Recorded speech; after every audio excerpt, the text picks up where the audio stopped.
मित्रांनो, काही लोक विनाकारण माननीय प्रकाश आंबेडकर साहेब आणि राजरत्न आंबेडकर यांची तुलना करत आहेत। मित्रांनो, मी काल या संबंधी राजरत्न आंबेडकर आणि मनोज जरांगे पाटलांचा हा व्हिडिओ शेअर केला।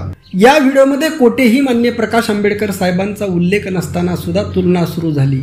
मित्रांनो, त्याविषयी मी पुढे भाष्य करणार आहे। सुरुवातीला हा व्हिडिओ नीट पहा, नीट लक्षात घ्या।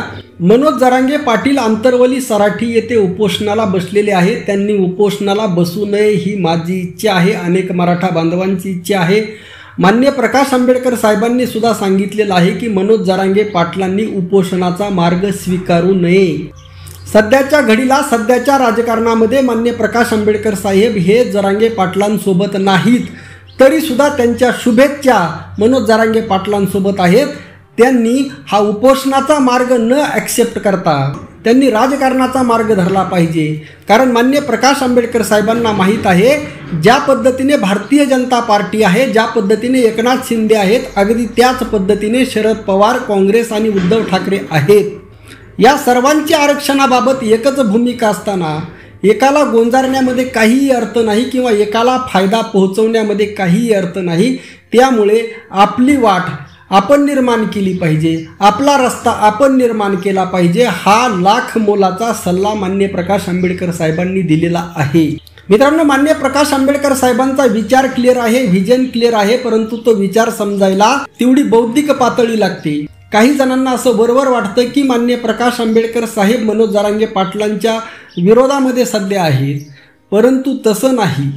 त्यांनाही त्यांच्या काही राजकीय भूमिका असतात आणि या राजकीय भूमिका घेत असताना सुद्धा आपण विरोधामध्ये असताना सुद्धा समोरच्याला योग्य दिशा दाखवणे, योग्य मार्ग सांगणे हे मित्रांनो केवळ बाबासाहेबांचे नातूच करू शकतात, हे दुसरं कोणीही करू शकत नाही।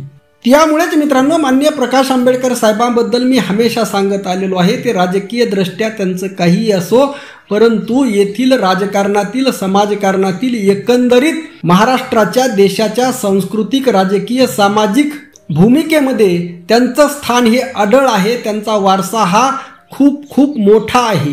राजरत्न आंबेडकर साहेब मनोज जरांगे पाटलांना भेटले आणि मनोज जरांगे पाटलांची ती अवस्था पाहून मित्रांनो त्यांच्या डोळ्यामध्ये अश्रू आले। हा कळवळा मित्रांनो, हा इतका इतका इतका तो व्हिडिओ पाहून मित्रांनो मी सुद्धा अक्षरशः रडलो। मित्रांनो, आपण सर्वजण एक आहोत, आपण सर्वजण मानव आहोत आणि एकमेकाचं दुःख पाहून जर आपल्या हृदयाला जर पाजर फुटत असेल तर तो आपला खरा विचार आहे, ती आपली खरी माणुसकी आहे। मित्रांनो, आजकालच्या स्वार्थाने बरबटलेल्या जगामध्ये कोणीही कोणासाठी काहीही करत नाही, असा निस्वार्थी माणूस आजच्या जगामध्ये पाहायला सुद्धा भेटत नाही। आणि अशा या काळामध्ये ज्या पद्धतीने जरांगे पाटलांचे जे गुरु आहेत प्रेममूर्ती शिवाजी महाराज नारायणगड यांनी जरांगे पाटलांना साधू म्हटलेलं आहे आणि त्या साधुत्वाची व्याख्या करताना त्यांनी म्हटलेलं आहे, जगाच्या कल्याणा संतांच्या विभूती देह कष्टविती परोपकारे। म्हणजे वारकरी संप्रदायातील ज्येष्ठ महंत गुरुवर्य हरिभक्त परायण प्रेममूर्ती शिवाजी महाराज जरांगे पाटलांना साधू म्हणतात, ही गोष्ट साधी नाही मित्रांनो।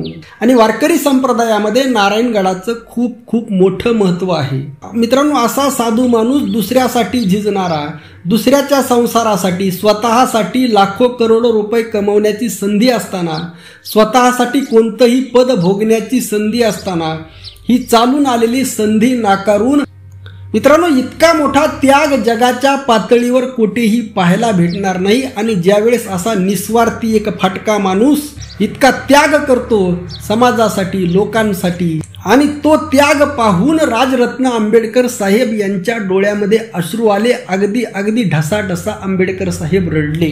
आणि मित्रांनो, यानंतर हा व्हिडिओ मी फेसबुकला शेअर केल्यानंतर यामध्ये माननीय प्रकाश आंबेडकर साहेबांचा कोठेही काही उल्लेख नसताना सुद्धा काही अशी कमेंट आली की राजरत्न आंबेडकर साहेब हे संकपाळ आहेत आणि त्यांचं आडनाव आंबेडकर नाही वगैरे वगैरे। मित्रांनो, आमच्यासारख्या तटस्थ माणसांना आज मराठा समाजामध्ये, धनगर समाजामध्ये, माळी समाजामध्ये, इतर कोणत्याही ओबीसी जातीमधील किंवा इतर SC ST कोणतीही जात असतील, या सर्व जाती धर्मामध्ये एक असा वर्ग तयार होत आहे ज्यांच्या मनामध्ये बाबासाहेबाबद्दल प्रचंड प्रचंड असं प्रेम वाढत आहे। आणि आपल्याला हे प्रेम वाढवायचं आहे हे लक्षात घ्या। आणि हे प्रेम वाढत असताना या लोकांना हा राजकारण, हा भेद काही माहीत नसतो.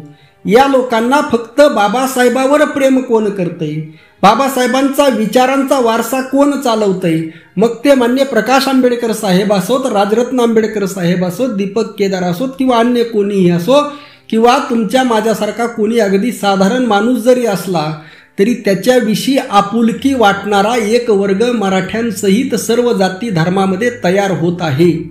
आणि अशा वेळी आपणच जे वारसा चालवणारे आहोत, खरे वारसा चालवणारे जे आहेत, ते जर असा भेद निर्माण करत असतील तर मित्रांनो ते योग्य नाही, हे मला ह्या व्हिडिओच्या माध्यमातून सुचवायचं आहे.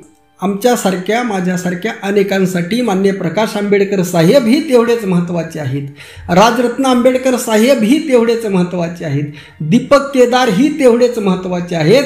आणि तुम्ही जो व्हिडिओ पाहणारे आहेत, जे अगदी निस्वार्थपणे विश्वरत्न डॉक्टर बाबासाहेब आंबेडकरांवर प्रेम करतात, ते सुद्धा तुम्ही सर्व सुद्धा तेवढेच महत्त्वाचे आहात. त्यामुळे हा भेद आम्ही करू शकत नाही. तुम्हाला कोणाला मत द्यायचे, कोणाच्या पाठीमागे जायचे, कोणाला सपोर्ट करायचा आहे, हे तुमचं स्वातंत्र्य आहे. तुम्ही त्या स्वातंत्र्याचा नक्की वापर करा, परंतु हा भेद करून स्वतःला संकुचित करू नका. मित्रांनो, जर मला काय म्हणायचं आहे हे जर समजलं असेल तर आपल्या प्रतिक्रिया नक्की कळवा. रामकृष्ण हरी. जय जगद्गुरू. जय शिवराय. जय भीम.